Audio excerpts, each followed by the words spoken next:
नाही, माझ्यापर्यंत अजून काही मेसेज आला नाही, परंतु महेंद्र दळवींचं नाही पण कोणा एका नेत्याचं वक्तव्य ऐकलं की मुख्यमंत्री आणि उपमुख्यमंत्री निर्णय घेतील, पण ते सोयीस्कररित्या विसरत आहेत की राष्ट्रवादी काँग्रेस पक्षाच्या नेत्या सुनेत्रा वहिनीसुद्धा उपमुख्यमंत्री आहेत. निर्णय प्रक्रियेमध्ये मुख्यमंत्री आणि दोन्ही उपमुख्यमंत्र्यांचा उल्लेख करणं हे महत्त्वाचं राहू शकतं, परंतु काही ना कदाचित विसर पडतो, सोयीस्कर इतर काय असेल. पण राज्यामधल्या महायुतीमध्ये एक प्रदेशाध्यक्ष म्हणून मी एक नेहमीच महत्त्वाची समन्वयाची भूमिका त्या ठिकाणी घेतलेली आहे. जिल्ह्यामध्ये किती जरी टोकाची टीकाटिप्पणी झाली तरी राज्य पातळीवरती युतीमध्ये समन्वय कसा राहील याचा प्रयत्न मी सातत्याने त्या ठिकाणी करत आलो.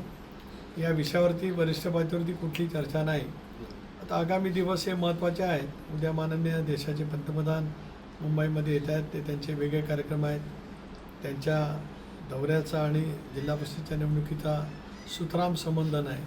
अशा वेळेला ज्यावेळेला एकत्रितपणाने बसण्याचं काही ठरेल त्याला राष्ट्रवादी काँग्रेस पक्षाची भूमिका केवळ रायगड जिल्ह्यापुरता नव्हेच तर राज्यामध्ये 12 ठिकाणी निवडणुका झाल्या.